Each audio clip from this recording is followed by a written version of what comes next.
प्यारे बच्चों, जय हिंद। स्वागत है आप सभी का जो है night dose at 9 PM with Avinesh sir की क्लास में। और हम लोग जुड़ चुके हैं रात 9 बजे शानदार से करंट अफेयर की क्लास में।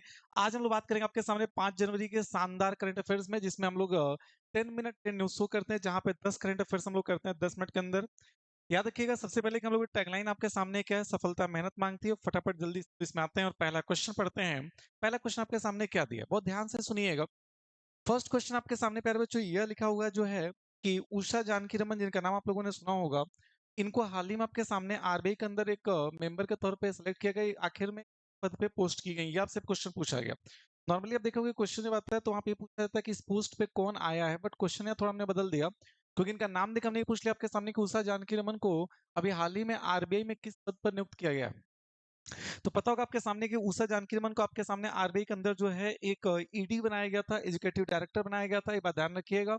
तो उषा जानकी रमन को आपके सामने जो है आरबीआई में कार्यकारी निदेशक बनाया गया, एजुकेटिव डायरेक्टर बनाया गया, क्योंकि डिप्टी गवर्नर तो बनी है नहीं, गवर्नर तो बनी नहीं, इनका नाम तो आप जानते हैं। अब रही बात आपके सामने चीफ एडवाइजर बनी है या फिर एजुकेटिव डायरेक्टर, तो आपके सामने बनी एजुकेटिव डायरेक्टर बनी है। क्लियर।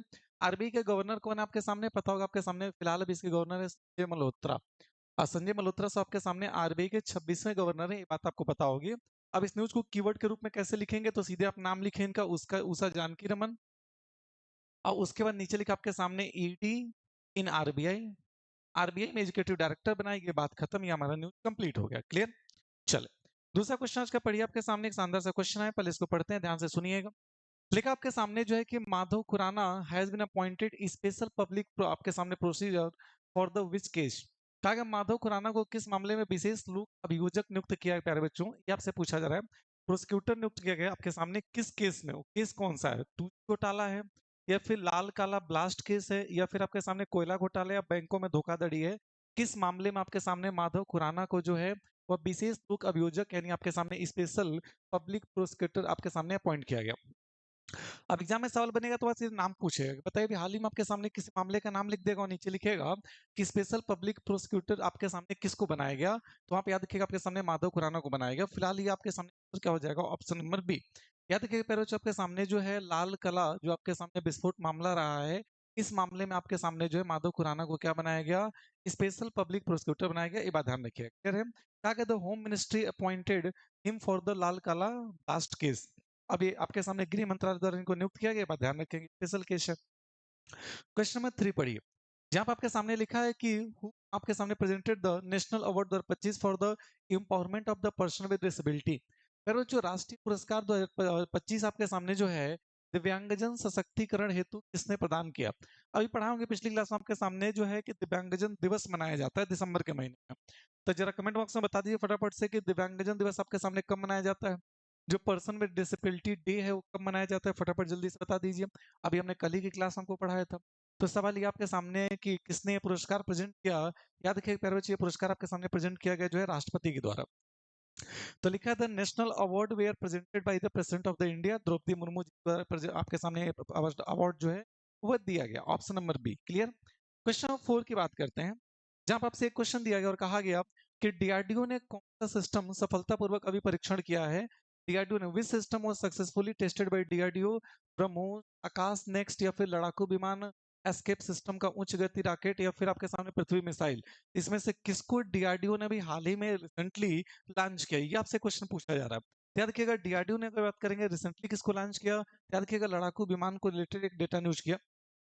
कहा गया डीआरडीओ ने फाइटर एयरक्राफ्ट एस्केप सिस्टम का हाई स्पीड रॉकेट लॉन्च किया। तो आपके सामने जो लड़ाकू विमानों में जो एस्केप सिस्टम है, इसका सबसे तेज गति से जो रॉकेट चलेगा, इसका भी लॉन्चिंग हाल ही में हम लोगों ने किया गया, पर ध्यान रखिएगा। DRDO conducted successfully high speed rocket जिसका नाम आपके सामने फाइटर एयरक्राफ्ट एस्केप सिस्टम, तो ये ध्यान रखिएगा।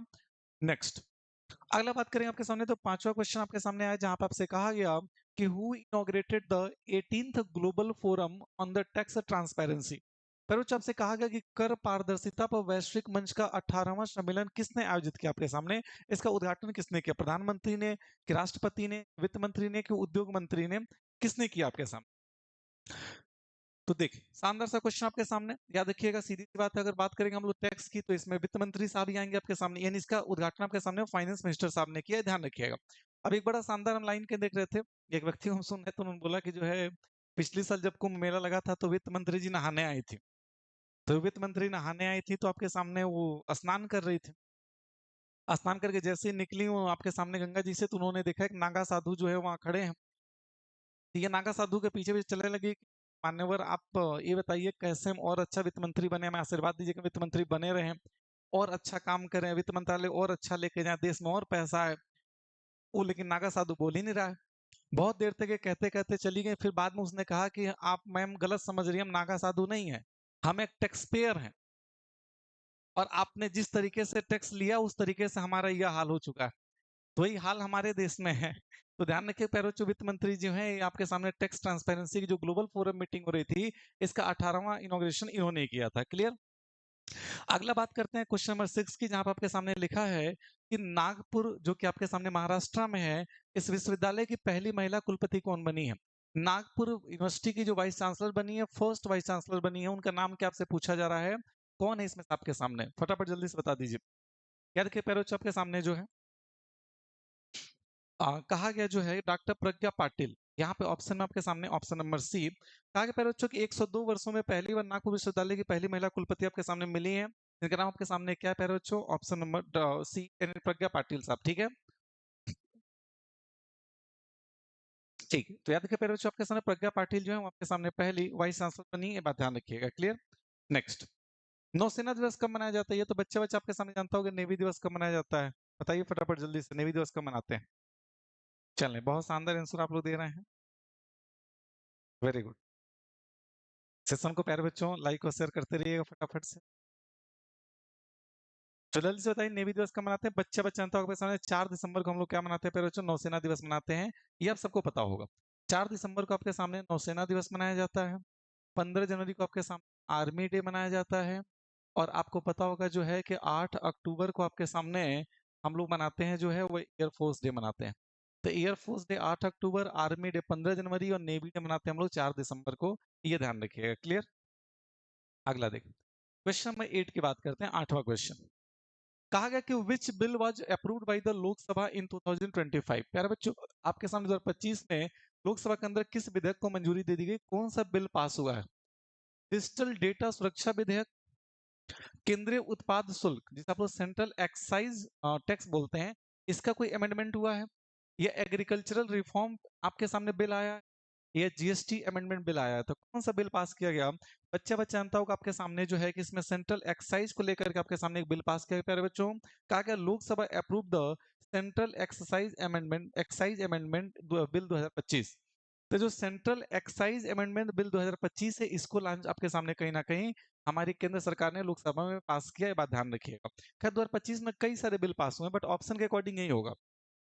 कोई आपने देखा होगा वक्फ बोर्ड का जो बिल पास हुआ था वो भी इसमें पास हुआ आपके सामने। जीएसटी के अंदर भी कुछ चेंजिंग की गई थी, आपने देखा होगा कर में बदलाव कर दिया गया था। तो ये ध्यान रखिएगा। अगला क्वेश्चन कहा गया बच्चों भारत रूस के बीच कौन सी बैठक नई दिल्ली में आयोजित हुई है? बताइए आपके सामने कि भारत और अभी जो आपके रूस है, रशिया है, इसके बीच में कौन सा मीटिंग दिल्ली में हुआ? आपने देखा होगा कुछ दिन पहले पुतिन साहब जो है वो भारत आए थे। तो जब पुतिन साहब भारत आए थे तो इंडिया और आपके सामने रशिया के बीच में मीटिंग हो रही थी दिल्ली के अंदर। उस मीटिंग का नाम क्या है? मेन किस मुद्दे पे वो आए थे? क्या आपके सामने डिफेंस सिस्टम की बैठक थी, इकोनॉमिकल बैठक थी, या अंतरिक्ष सहयोग स्पेस को लेकर कोई मीटिंग हो रहा था, या 22वीं मंत्री स्तरीय बैठक मतलब सैन्य और तकनीकी, मतलब आपके सेना और तकनीकी टेक्नोलॉजी दोनों चीजों पर बात कर रहे थे, मतलब मंत्री स्तरीय का मतलब होता है आपके सामने मिनिस्ट्रियल मीटिंग। तो कौन सी मीटिंग था आपके सामने पहले बच्चा दिखेगा? Ministerial meeting, option number C इसका करेक्ट आंसर हो जाएगा। यानी आपके सामने कहा गया कि जो दिल्ली के अंदर रूस और भारत की जो मीटिंग चल रही थी, उसका आपके सामने 22वां मंत्री स्तरीय बैठक चल रहा था। यानी आपके सामने जो मिनिस्ट्रियल मीटिंग चल रहा था। क्लियर। और आज का लास्ट क्वेश्चन आपके सामने आ चुका है। नाइट डोज 10 मिनट टेज न्यूज का लास्ट क्वेश्चन आपके सामने आ चुका है कि which ministry launch the 100 days आपके सामने इंटेंसिव अवेयरनेस कैंपेन? तो बताइए पहले आपके सामने जो है 100 दिनों का जो है एक जागरूकता अभियान किसने चलाया?